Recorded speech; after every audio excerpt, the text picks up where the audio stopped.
It's the Push on Taste Radio, Dash Radio. It's your host, Ogee Money. Today, the guest that I have sitting across from me wears a lot of different hats. The hat he's got on right now is his rapper hat. Rock the bells, I like that too. He's one of the most prolific, self-acclaimed shit talkers in hip-hop history. He's also from 23rd and Mermaid, Coney Island, stand-up, Torae. Torae in the building. You like that one, right? Yeah. That's the best way to start the interview. Best interview I ever did in my life. You heard me. You heard him? He does this too, right? Wear a lot of hats. Coney Island's different, man. Yeah. Coney Island's different. Sort of like Far Rockaway and to a lesser extent Staten Island. So how's it growing up in CI? Great parallels because they're kind of just like off on the outskirts and it's just your own thing. You know what I'm saying? Like Coney Island is definitely a part of Brooklyn, like Far Rock is part of Queens, but you kind of on your own thing. And growing up in CI, it made me. You know, it's not any different from any other hood in New York City, but sometimes people don't necessarily equate the two because of the amusement park, because of the beach, because of the aquarium. People don't even know that people live there. You know what I'm saying? Like there's residents there. So growing up in Coney Island, it put a chip on my shoulder because it was like, we got to get the respect from the rest of the borough of Brooklyn and the rest of the city. And we out on the island, literally and figuratively. And so it was the best place for me to grow up. I got family from DC. I was in DC a couple weeks ago and I was like, yo, if I grew up here, I'd be a whole different person. And even when we first moved to New York, or well, not to New York, but to the borough, we started in Flatbush. I lived in Flatbush when I was a baby. I was like, if we'd have stayed in Flatbush, I'd have been a totally different person. So I credit Coney Island with really making me the man sitting here with you. Yeah, it's different. You know, I'm born and raised, Brooklyn born and raised, and Coney Island coming up, it's Coney Island. You know what I'm saying? Right. Like, it's Luna Park now. Was it even Luna Park back then? Nah, it was Astroland. Astroland, right? Astroland. It was Astroland. So, you know, as I gotten older and you're going over there, it was to get wicked over in Coney Island. Respectfully. You know, and at one point, Coney Island was big because of the basketball, and absolutely, a lot of talent would come out that area. For sure. And then prolific rappers such as yourself, man. So, what's your fondest memory of Coney Island? Let's talk about Astroland, Luna Park, and it could be some crazy shit. What's your fondest memory? Man, it's so many. So two things I'll say, and it's not to answer your question, but it just made me think like this. After Sandy, the first time I went to Coney Island, my heart broke in a million pieces.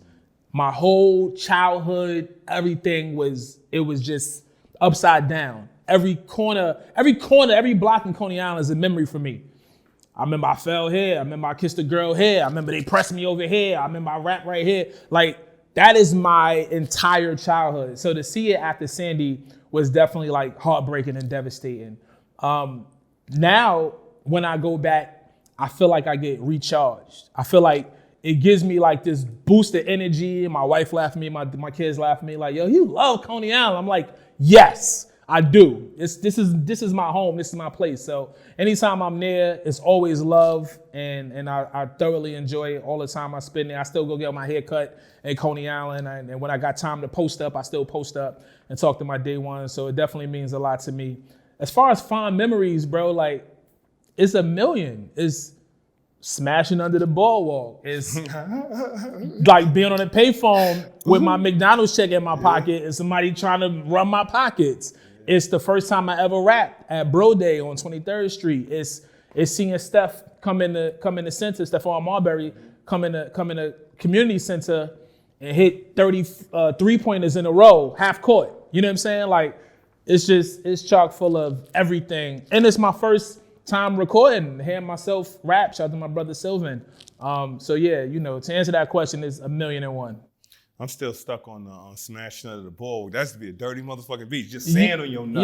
Yo, just sand everywhere in all the crevices. Then they hate it and put the sand all the way up to the ball. Like, you know what's going on under here. Yeah. City of New York. Why would you do that? For real. And just like you were saying, it changes from the way it used to be to now. And it's like, as I've gotten older, and I'm sure same with you, 10 years seems like forever. Oh, for sure. And just in hip hop, it's a lot that changes, right? You're sitting down with me today because you just dropped Midnight Run. For sure. You know, and 14 years ago, you had dropped Double Barrel. Crazy. And it doesn't really seem like it, but in hip hop, 14 years is a long time. It's a long time, absolutely. Even the climate, the things that you can get away with back then, saying that you wouldn't dare any artist say right now. That's a fact. You know, so Midnight Run, 10 songs, 27 minutes, concise, some Illmatic shit. Double Barrel, 15 songs, 52 minutes. 14 years later. Okay. Why now? It felt like the time was right. The time was right. The brand of Torae has grown a lot in that 14 years. The reach has grown in a lot of different ways. A lot of the other things that I wanted to accomplish and do in my life have been accomplished. I've just been checking shit off my bucket list. And but music has always been right at the forefront. Even when you haven't heard or seen me in the recording artist space, I never stopped writing. Like, I've been songwriting since 2018. I had tremendous success as a songwriter, ghostwriter, whatever you want to call it. But it's who I am. It's in my blood. It's innate. So just having all of these different opportunities in front of me and really just not tapping into the music space for no other reason than I hadn't made time for it, I feel like now is the perfect time to bring them all together, put them all up on the table and just watch them flourish and watch them blossom. So, you know, I'm back on my MC shit. You're a very calculated guy as well. You've been in the game. He knows. You do. Yes, indeed. I like the glasses, like Brother Musan, educated brother. So did the whole Hip Hop 50 campaign, this celebration, this key moment influence you like, this makes sense too? You know what? For as calculated as I try to be and plan out my steps, that really didn't have anything to do with it. It just was divine timing as far as Marco reaching out to me when he did and saying, yo, we got an EP's worth of material, let's put it out. And I'm like, nah, let's do an album. So the album has been done for a number of years. We've done these records over the course of a few years. And even once we completed the 2, so he called me, we had 8. I went in, I cut 2 new records, and then there was a record that we did that's on the physical called Go Brooklyn. It was a song we did years ago for the Brooklyn Nets. It was part of the campaign. It played on the Yes Network. Marco was like, yo, let's throw that on there. And I was like, yo, that's for basketball. And he was like, nah, it's fire, let's do it. And so I was like, all right, fine, we'll just put it on the physical. But those 11 records or 10 on the digital have been done for a while. One of the things we waited for was for the vinyl to come in. We were like, yo, I want the vinyl in hand. So when we announced the album, it's not a 4-month, 6-month gap, people waiting on this physical product. Another thing we wanted to do was really be in front of the rollout, in front of the campaign. As an independent artist, a lot of times I find myself running behind, you know, or the 8 ball is chasing me. And so I didn't want to have that with this project. So we shot videos early. We got all the product, physical product done early. And then we announced the album and we did a more traditional month-long rollout from the time we announced to the time that the album came out. And just timing-wise, like I said, the timing was right, but it didn't really have anything to do with trying to coincide with Hip Hop 50. It was divine timing then, right? For sure, for sure. The hip hop gods, man. The God, you know what I mean? Hip hop Jesus was like, Boy, now. You talking to a lot of spirits on that album too. We're gonna get to that, but We are. You actually touched on something that I was gonna ask about because there's been a lot of whispers of, you know, the bops you've penned for artists. Now, explain the art of ghostwriting. So I say ghostwriting because I think that's what most people kind of know it to be. I'm not a ghost. My name is very prominently in the credits. I'm not one of those guys that come in and take a few $1,000s to write a record and then don't have any ownership of that IP. You know, I participate in everything from the time the record is released until whenever it's not. And so for me, it's been a blessing. It's been a super blessing. It's something that I always felt like I could write big records. I always felt like I hit pop record. Like I love pop. I'm a hoodie, gutter Brooklyn dude. But I love a great pop song, you know what I'm saying? So I'm like, yo, I could do that. I can't do it and put it out as Torae because that doesn't make any sense. You know, I built up my brand and my core audience to speak to a specific crowd. But as far as what I could do as a creative, as a writer, I was like, I think I can do all of it. And so I was able to challenge myself in a number of ways. I got R&B records under my belt. I got K-pop records under my belt. I got pop EDM records under my belt. And so for me, it was just like, wow, this is everything that I thought I could do, but I was strategic enough to know that it wouldn't make sense if I try to put these records out. So songwriting for me is everything. I'm not a ghost, I'm right there participating in every way like I should be, just behind the scenes. Torae the songwriting, but I still have to talk to you. Is this still considered taboo in hip hop? I know you're writing pop hits and K-pop, but we're talking hip hop right now. I just like who I am. I'm not the guy that's, yo, I wrote this, I wrote that. You know what I'm saying? Like I kind of stick to the code.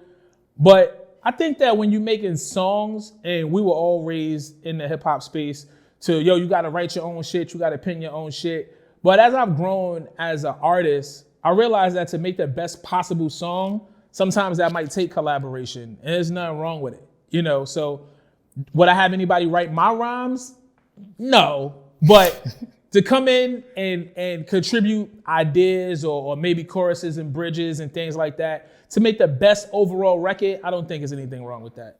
Torae's like, yo, I like that artwork, man. That's your contribution. So fire art right there. Appreciate it. Yeah. Well, so let's jump right back into this, because Midnight Run, in my opinion, could have easily been called Double Barrel 2, to be honest, because sonically you and Marco delivered a sequel that sticks to the script while giving a more updated sound. Thank you.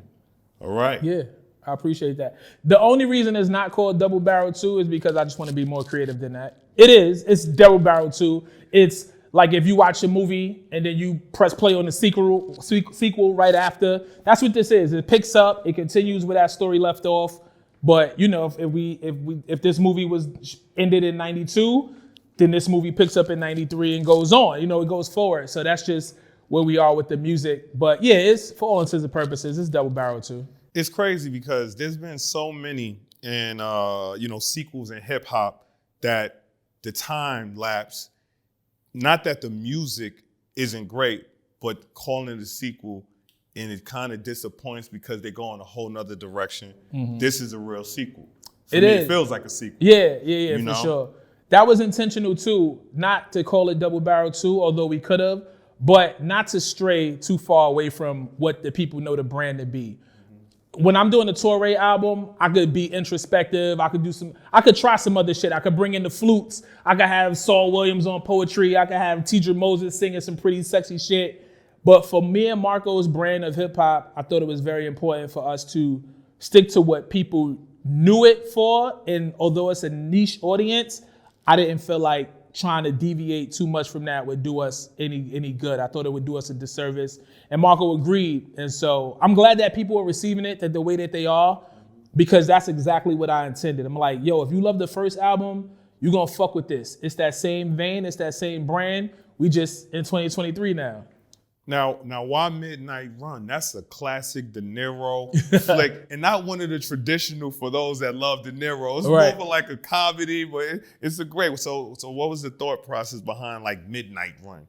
The music that we make, I think it needs to happen in a certain season, right? We don't make summertime music. You know what I'm saying? Like, we not shorts on the yacht. You know what I mean? We not good. We like bundle up music. You know what I mean? We like put your Timbs on music. Long Johns. Yeah, we Scully rap. Yeah. And so Midnight also embodies those things. So it's nighttime, it's late. Mm-hmm. You know what I'm saying? You got the city skyline, but you never know what's lurking around this. You got to be a little bit more on your P's and Q's. Mm-hmm. We knew we needed an impactful title. I did not want it to be called Double Barrel 2 or Reloaded or anything as simple and cliche as that. And so we went back and forth with a few different titles. And once we kind of got in the area of what we thought we wanted to name the project, then I just started specifically searching. I did like a classic 80s movies, a classic, whatever I did, whatever the search was. And as I was reading through stuff, Midnight Run just kind of jumped off the screen. And I hit Marco and I was like, what you think about it? He was like, yo, I like it. Let's revisit tomorrow morning. Let's see how we feel. And it just felt right. And the movie is dope, like you said. It's kind of like a sleeper. It's kind of like us. Like De Niro's had other big movies and big appearances. That's one of the ones for him, right? And that's kind of parallel to who me and Marco are. it made a lot of noise too. It did what it's supposed to do. Even though it might not be one of his bigger movies, but it did the justice. Oh, for sure. Came out in 88 too. Yeah. So you've stayed unapologetically consistent with your brand of high lyricism wrapped around gritty boom bap production. So how do you keep the blinders He using them. We put the words on that thing. Shout out that thin pad. Shout out to my ghostwriter. You know? So yeah, little $10 words. But how do you keep the blinders on when at this point you don't really have to rap? I do have to. That's something that recently I was, shout to LL Cool J and the whole Rock the Bells team. I was out on the Force tour and LL said that same thing. He's like, yo, people like, yo, L, why you doing this tour? Why you don't got to do that? And he was like, I do have to. I love this. This is who I am. Nothing else would be possible. There's no radio without me being an artist and running up to Sirius XM. There's no songwriting without me first proving myself as an artist and people calling me saying, hey, can you come in and work on this record? There's no front-facing anything else that I do. I'm not president of the Recording Academy. I'm probably not even acting if music doesn't springboard all of that. And so it's who I am. It's what I breathe and live and eat and sleep and shit. And so it was just a matter of time before I came back around the block to get back to the foundation of all that birthed everything else. Look, I'm gonna ask that question. I had to ask that question regardless, but if you really want to know, listen to Life Behind Bars on the project anyway. He really gives it up. He's telling you how he feels, very cinematic. That's a great response, right? Thank you. That's a fun record. I like that joint. Yeah, it is. There's a lot of records on there, and it's an easy listen, you know, and again, I've listened to Double Barrel, the whole catalog, but sticking to Double Barrel and then where we at with Midnight Run, I love Danger. Okay. Off of Double Barrel. Okay. Right? Then you hit us with More Danger. More Danger. Continuation. Right. So are there any other songs that serve as continuation, so to speak, just the way you were feeling when you were making those records? Oh, that's a great question. I have to say no. More Danger is funny because the way that the original Danger ended up on that album, Margo and I got a call to make a song for a movie. They were like, yo, we got to sync. We need a song that sounds and feels like this. Margo and I were like, all right, great. I'm talking about on Double Barrel. Pay attention, follow along. So we go in, we cook this record up. They love it. Yo, it's perfect. They put it in the movie. We see the scene. It's crazy. We get the paperwork. The paperwork is in. We sign. We waiting for the counter signature. This is 99.9% done in the bag. And then at the last minute, they decided to go with a different song. And so it was like, fuck, we lost that, whatever. So Marco was like, yo, I still love this record. Let's put it on our album. And I was like, nah, I kind of made it with, you talked about those blinders earlier. I kind of made it with this specific thing in mind. So I can't see it here or here because I made it for this. And that's that tunnel vision that I had. And you know, when you're in a group, just like any other relationship, it's compromise. So Mark was like, yo, let's put it on the album. And we ended up putting a record that I really loved on the album. So we compromised. Anyway, long story short, that record gets sampled and synced and licensed and a bunch of other stuff for years. I call that the song that keeps on giving, right? It's been in TV shows, video games, movies, movie soundtracks, all of that. Fast forward to More Danger. We go in, Marco plays me the original Danger beat. That's not the album version. And I cook up this record. And for whatever reason, we don't get to use that version on the album. So Marco's like, yo, I don't want to lose the song. I'm going to remix it. He remixes it, and I'm like, yo, it's cool. I'm a little married to the original version, but again, we compromising. So you want it on the album. It got to be the last song, but it's fine. We put it on the album. And people love the record. You know, again, I'm married to the original, but people love the record, and I definitely think it's a dope joint. And so it's just funny how both of those records, the Danger records, have like these really elaborate stories attached to them, how they weren't gonna be on the album. And hopefully this record is as impactful as the original Danger, and we get a bunch of syncs and make a bunch of money off of it. You talk a lot of shit, man. It comes off like, yo, these rappers aren't my friends. Tell your bitch to blow me everything. such a nice guy I am. What? So look, and I love the fact that, and rightfully so, as we talk about the project and everything going on, Marco, how important Marco is. Is it true that Emilio Rojas linked y'all up? Yeah, absolutely. I try to make sure that when I tell a story, no matter how far from day one we are, that I always try to make sure that I highlight the players that were intricate. And Marco and I have gone on to work together and have great success together. But when I was running around with Emilio Rojas, he might have even still been calling himself Rax One back then. He lived in Brooklyn. He was like, yo, I'm going to see Marco Polo. And I had heard some of Marco beats. And I was like, yo, he's dope. Yeah, I'm rolling with you. And we rolled a Marco spot. And it was before Marco put out his Port Authority album, his very first record on Raucus. And so his first solo album on Raucus, or producer album on Raucus. I try to make sure I'm right, accurate. Anyway, he plays the record. I think the record is amazing. Marco and I become friends. And so that was the start of our friendship and obviously working relationship. But yeah, it was Emilio Rojas who took me over there that really introduced me to Marco. I had seen him before in passing, but that was a moment that solidified we gang. Yo, shout out to Emilio. Don't kill me. I owe you some files. I'm gonna send them over. Yo, send the files, bro. I owe you. I got you, Emilio. Word. Yeah, it's a really strong project, and it's glad to hear it. The lyricism, you playing, you in your pocket a lot, man. So I'm a fan. I'm enjoying it. I'm enjoying some real Brooklyn shit. That means a lot to me. Some real hardcore lyrics. And we talked about it. So, but before I leave that, I do want to talk about another. Days of Your Lifetime is epic, right? Okay. Very reflective. Another $10 Word is quite eerie. So what was your thought process on this record? One thing about me and my creative is that I want to make a marriage with everything that's happening. Musically, if I feel like my instrument adds something to the creation and collaboration, then I have to be very mindful of how I use my instrument, pause. If I feel like it needs outside like instrumentation, actual players that come in, that's one thing. But that sample and the way that the beat rolled, you know, like the bounce on it spoke to me in a different kind of way. And so it just lended itself for me to tell that type of story and have that type of just have that type of narrative over that soundscape. And it's one of my favorite joints because it's different than what we've done, but still in that same vein and pocket. It also feels like an ender, right? It feels like one of those I'm a big sequence guy, so it feels like one of those end of the album type of cuts. And that was one of the records that we did really, really early on, and it stuck around. It's a dope joint, man. But yeah, the days of your lifetime go by like sand in the hourglass, and time is money. You can't let an hour pass. Placed upon earth to be heinous. You know what I mean? I end up making history. I started on your playlist. Like just... You know what it is. Yeah, I do. It's so what I loved about Double Barrel, if you go and listen to it now, and here's another word, it's evergreen, right? You're in the media space. I learned that in media space. Yeah. Shout out to Sarge. Right? I learned so much from the Sarge. Yeah, evergreen. So much from the Sarge. Songs like, yo, but wait.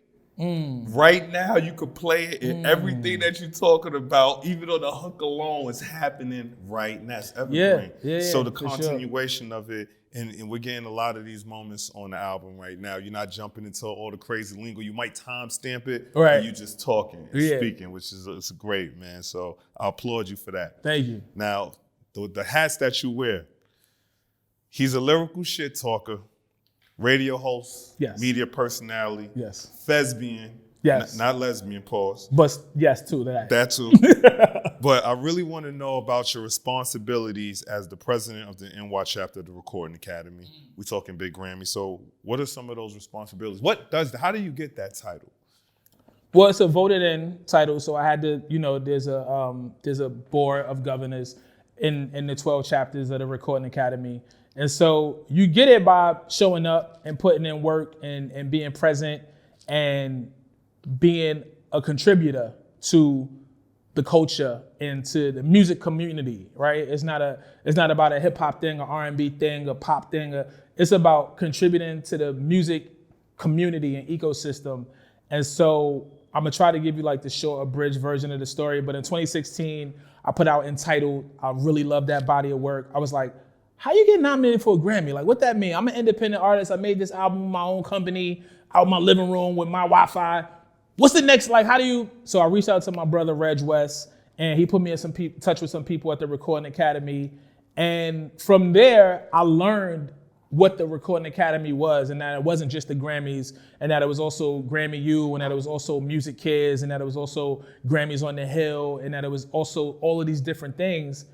And so I got involved. I was like, well, the hip hop community be looking at it like it's 12 white guys in the room making all the decisions. So where the white dudes at? And it's like, nah, you make the decision. This is a peer-based voting system, but we don't have enough people from your block in Coney Island that are part of the academy. And what that really means is that it's not enough of us from the culture in there to have conversations about the culture. If the Grammys know that, okay, we got to have a best rap category because rap is a very powerful genre of music, but there's no people from the community there that make the decisions, Macklemore is going to beat Kendrick Lamar every time because it turns into name recognition. But if you was in the room and I was in the room and they said, what's the best rap album? We're going to have a real rap conversation about it. And we're going to make sure that the people that vote understand, and we all vote, all voting members, but they understand that in the rap category, this is the best rap album, right? And so I felt like it was my responsibility to stay and try to make the space better than I found it. And that's what I do in every situation I'm in. I pull up, I want to leave. Whenever I leave, I want to leave it better for the next people to come along than I found it. And so that's what I want to do with the Recording Academy. So to answer your question, I got active, I got involved. I was fortunate enough to be voted into the Board of Governors. And from there, I just hit the ground running. All right, what we doing? What we doing at the Brooklyn Hip Hop Festival? Well, we need to have a panel. Oh, what we doing at this school? Well, we need to have a conversation. Oh, what we doing for mental health? Oh, well, we need to do this. Oh, what we doing for financial literacy? Because I'm tired of seeing somebody who never had $1,000 in their life get $1 million and go broke. So now we having real conversations. Now we having real tactical, tangible outcomes and results. And when people know this, you get a chance to continue on throughout that journey. And so, I was voted from the governor to vice president. That's a 1-year term. So I was vice president 2 years. That's consecutive nominations and being appointed to that position. And then from there, I was like, I'm gonna shoot for presidency and see what happened. And just the Board of Governors has been amazing. And, they voted me, they trusted me enough to lead the chapter. And so I just want to continue to lead the chapter in the right way. It's a 2-year term. After the 2 years is up, we'll see what else is there for me to do to better the music community, and I'll take my steps in that direction. Well, congratulations on that. It makes sense because not only are you active in the hip hop community, but as you said, you've penned records for different genres of music. So they have to have some respect for you in there. Now, I know you've probably done a lot of great things since you've been in there, but if you can speak on it, what changes are you still trying to implement within that system, in that ecosystem? I think that where we are in hip hop right now, we really need to have the conversation about subgenres and subcategories, and knowing that a genre of music that's 50 years old, somebody who was there 50 years ago and somebody who's here in 2023 might not make the same kind of music. So for both of them to have to compete for Rap Album of the Year, when sonically it's totally different, you only get 5 slots. That's 5 slots, so that's every decade, right? You can have something from every decade. But I think that hip hop is a genre that's old enough and impactful enough that we can possibly start to branch off and come with some subcategories and things of that nature. Alternative rock. Yeah, right. Yeah. You got alternative rock, you got traditional R&B, and so like, I don't know what the title of the category is, and obviously this is a conversation that we all in the culture need to have together. But I think it's time. I think it's time for that. Another thing is, it's nothing I can do about Nas not getting nominated for Illmatic, right? Or It Was Written. Like, that was long before my time. But if I'm in the room in 2023, I'm like, yo, y'all heard Magic 3, right? That's out, right? Like, let's have that talk. Slick Rick thanked me during his Lifetime Achievement speech, because we're in the room talking about our pioneers. And y'all might not understand what Slick Rick means to the culture, but let me tell you why he's deserving of a Lifetime Achievement Award. So making sure that the genre gets recognized, making sure that the people that are coming into this business have the tools and the resources that they need. It's my duty, not only in the Recording Academy, but just as a contributor, to this culture and this community. So, you know, what I do with the Recording Academy is one thing, and what I do every day, you know, that's just who I am. Yeah, and you have to do that with and remove your own bias, right? Oh, nah, yeah. Because nigga, if I see Torae, great album, but if I know that he's nominated for Grammy, I'm telling you, that's an inside job. Right. That's an inside here's job. the funny part about that, and this is probably the only thing that I did that was really calculated on this album, is that I didn't put it out. So the cutoff date was September 15th, right? Yes. The cutoff date was September 15th Boy. to be nominated for next year's Grammy. I intentionally waited another week because I don't want people to, this guy's the. Yeah. But the flip side of that is, who do you think is voting for the album? We are. Like, I'm going to vote for Best Rap Album of the Year. And you should be a member too, because you have enough credits, right? Yeah. And so, but that's who votes. That's who votes. You're voted on with your peers. And so if ever I did win, it wouldn't be an inside job per se, because everybody who makes up the voting body should be. I don't want nobody that don't make rap albums voting on my rap album. Definitely. You know what I'm saying? Because what do you know about it? So that's how that's supposed to work. I love this. And look, I could sit here and talk to Torae all day about rap, about music, because truthfully, one thing that kind of gets me. We can talk about them threes, you know what I mean? You can talk about a lot. We can have a conversation. Yeah, but seriously, and that's why I really try to keep it to the music, because that's what the artists do. Artists create art. But a lot of the sideline shit that happens in their lives and your personal life, it gets a distraction. And the casual hip hop fan has all these things to say, but you don't even listen to enough to be that critical of their art. So why don't you just appreciate it, enjoy it, stop worrying about everything else. Go listen to Midnight Run. But before you get out of here, Torae, let the people know how they can get in contact with you or the other amazing things that you're doing. Yeah, so don't contact me. Leave me alone. No. At Torae, Instagram, Twitter, X, whatever you call it. I'm SiriusXM, Hip Hop Nation, Monday through Friday on the Wake Up, LL Cool J's Rock the Bells Radio for the evening drive, as well as Hip Hop As It Happens is something I'm doing with the social media team over there at Rock the Bells Radio. Shout out to Ebony, and shout out to John and the whole Rock the Bells brand side that's been helping with that. Depending on when this strike is over, you might see me promote 2 films that are out. Got one coming Halloween time, one for Christmas, 2 holiday films is happening right now. Songwriting, just had an amazing session, so hopefully we get a nice little, top 10 joint before the year ends.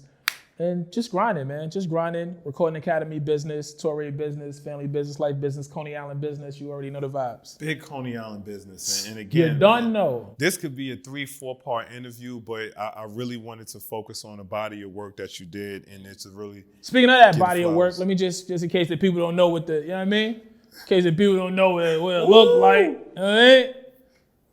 Hey, zoom in on that. Hey, what camera is this on, man? This one right here. Hey, it's me. Look at that. Look at him. It's me. Midnight Run. I'm super proud of this record. And this is like the floodgates opening. Like, I finally got to a place where I know how to juggle all of the different things that I do and all of the different hats that I wear. And so I'm not going to allow myself to have 5-year gaps in between projects anymore, because I can do it all, and I can do it all at a high level, and I can do it all at a high level simultaneously. And so for people who think, well, you got to stop rapping if you want to be good at radio, and you got to stop doing radio if you want to be a great actor. Nope, it's a new day. We're going to get to everything, and we're going to do it at the highest level because God told me I could. Absolutely, man. And shout out to Marco. MP. Look, the story behind that cover, too. They shot that on Marco's. I'm not going to see it. See, I know a lot about it. It's on Marco because he never wants to leave his block or his building. So, but we captured it. We captured it. We went to the roof of that building. The skyline was there. And shout out to Crumb who did the artwork. And shout out to Mr. Serrano who took the photos. Yeah, man, I think this captures the essence of what the album sounds like. The evolution, too, man. The evolution of the sound, man. Well, go listen. Tap in. Thank you so much. Spend the money. Spend the time. Can't impeach the president, man. G Money Torae.